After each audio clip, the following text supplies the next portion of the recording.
जय श्री राम मित्रों, आपका स्वागत है आपके YouTube चैनल सनातन भक्ति सागर पर। पिछले भाग में हम लोग देखे थे कि किस तरह से रावण का जो सेना था वो हार चुका था, बहुत बुरी तरह से हार चुका था।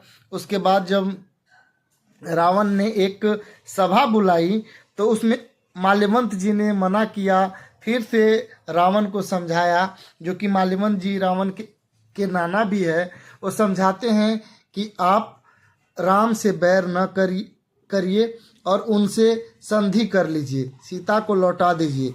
इतना सुनकर रावण भी क्रोधित होता है और मेघनाथ भी क्रोधित होता है और यहाँ तक कहता है कि अगर तुम वृद्ध नहीं होते तो तुम्हें अभी जान से मार देता मैं। अगला दिन फिर तुरंत युद्ध शुरुआत होने लगता है युद्ध का। और इसी बीच मेघनाथ बोलता है कि देखना आज के युद्ध में मैं कैसे वानरों पर कहर ढाता हूँ। अब देखिए उसके बाद का छंद है।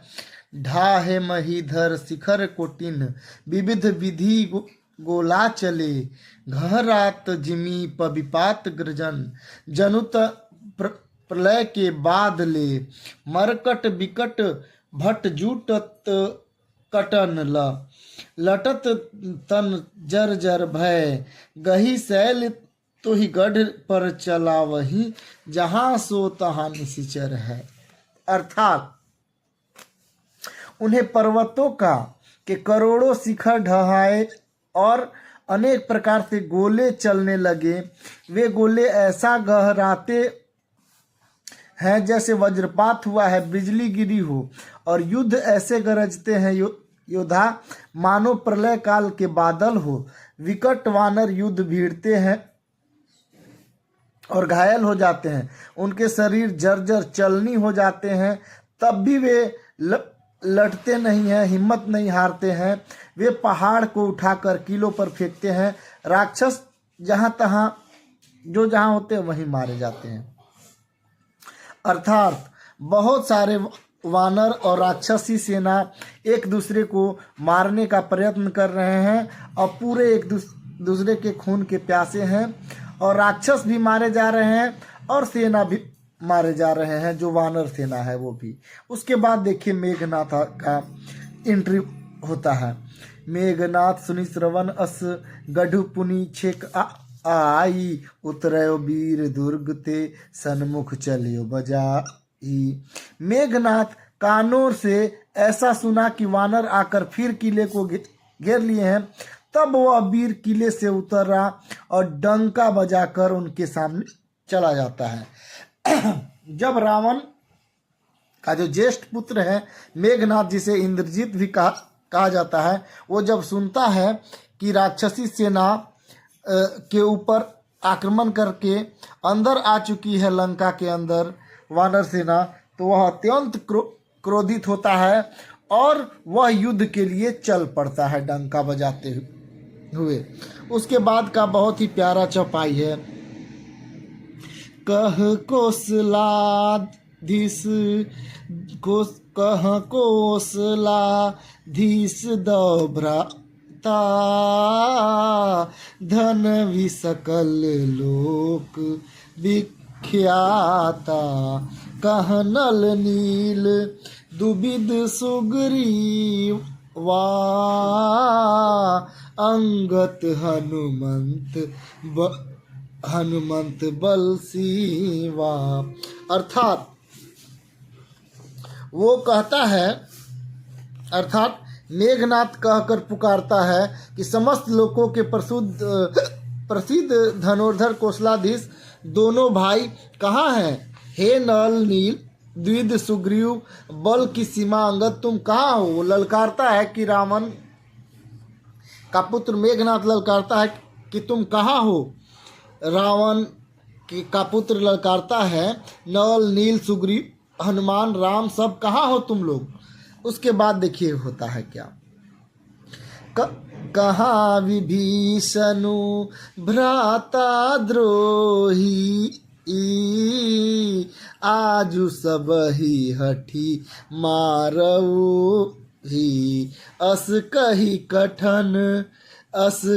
कठिन बान संधाने, अतिशय क्रोध श्रवण लगिताने। अर्थात भाई से द्रोह करने वाला विभीषण कहाँ है? आज मैं सबको, उस दुष्ट को हठपूर्वक अवश्य ही मारूंगा। ऐसा कहकर उसने कठिन बाण का संधान करता है अपने धनुष पर और अत्यंत क्रोध से कान तर खींचता है। जो विभीषण है उसको ढूंढ रहा है मेघनाथ, क्योंकि वो लंका का सारा भेद वही बता रहे हैं। प्रभु श्री राम को ऐसा कह के वो गरजता है कि मैं आज सभी को दंड दूंगा, सभी को मार डालूंगा। ऐसा कहते हुए वह एक अत्यंत शक्तिशाली बाण का संधान अपने धनुष पर करता है। उसके बाद का चौपाई है, सर समूह सो छाड़े लागा, जनु सपक्ष धावहि बहुनागा, जह तह परत देखी यही बानर, सन्मुख होई न सकिते ही अवसर। वह बानों के समूह छोड़ने लगता है, मानो बहुत से पंख वाले सांप दौड़ रहे हैं, और जहाँ तहाँ वानर गिरने लगते हैं। उस सबको कोई के सामने न हो सके। अर्थात वह बहुत ऐसा शक्तिशाली बाण का संधान करता है जिसका कोई राक्षस के इस बाण का जवाब नहीं था, और उस बाण में पंख के समान सांप दौड़ रहे थे और वानरों को मारते जा रहे थे। उस समय कोई भी उसके सामने नहीं टिक सका। उसके बाद देखिए क्या हो रहा है, जहाँ तह भागी चले कपिरीछा, बिसरी सबहि जुध कै ईसा, सौ कपि भालू न रन मह देखा, किन्हे सिजे ही न प्रण अवशेषा। ऋक्ष वानर जहां तहां भागने लगते हैं, सबको युद्ध की इच्छा भूल गई। रणभूमि ऐसा एक भी वानर या भालू दिखाई नहीं पड़ता है जिसके प्राण मात्र अवशेष न कर दिया हो, अर्थात उसके केवल प्राण ही न बचे हो, बल पुरुषार्थ सारा जाता न रहा हो, अर्थात उसके सामने कोई भी टिक नहीं पाता है।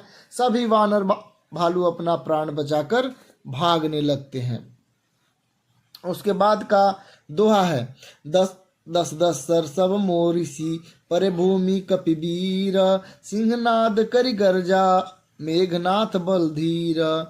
फिर उसने सबको 10 बाण मारे, वानर पृथ्वी पर गिर पड़े। बलवान और धीर मेघनाथ सिंह के समान नाद करके गर्जन करने लगता है, अर्थात वो ऐसा तीर मारता है जिसे सभी राक्षसों, सभी वानरों को तीर लगता है और वे गिर पड़ते हैं रणभूमि में, और मेघनाथ सिंह के समान गर्जना करने लगता है। उसके बाद देखिए उसके सामने कौन आते हैं, देखी पवन सुत कटक बिहाला, क्रोधवंत जनु धयउ काला, महाशैल एक तुरत उपारा,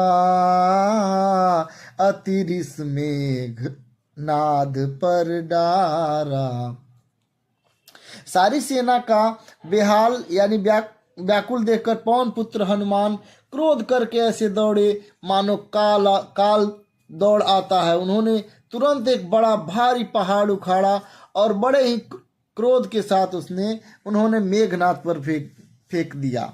इतना जब देखते हैं कि बहुत सारे वानर टिक नहीं पा रहे हैं और सभी का प्राण लिए जा रहा है मेघनाथ, तो हनुमान जी को ये देखा नहीं गया। वो क्रोध में होकर बहुत बड़ा पत्थर उठा के मेघनाथ के तरफ फेंक देते हैं।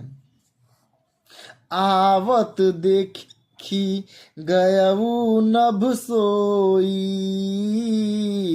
रत सारथी तुरग सब खोई, बार बार पचार हनुमाना,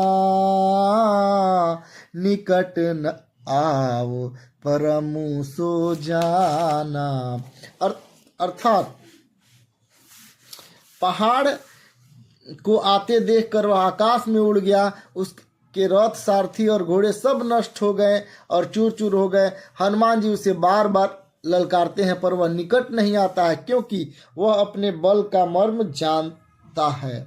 यानी ये वीर योद्धा जो मेघनाथ है, वो जैसे ही अपनी ओर देखता है कि पहाड़ आ रहा है बड़ा सा, वो अदृश्य होकर आकाश में उड़ जाता है, लेकिन उसके जो घोड़ा और सारथी थे सब मारे जाते हैं। हनुमान जी बार बार उसे युद्ध के लिए ललकारते हैं, लेकिन वह योद्धा होने के साथ साथ बुद्धिमान भी है, और वह रावण का ज्येष्ठ पुत्र मेघनाथ है, जो रावण का ज्येष्ठ पुत्र राम हनुमान के सामने बार बार ललकारने के बाद भी नहीं आना चाहता है, क्योंकि वह जानता है हनुमान जी की शक्तियों को।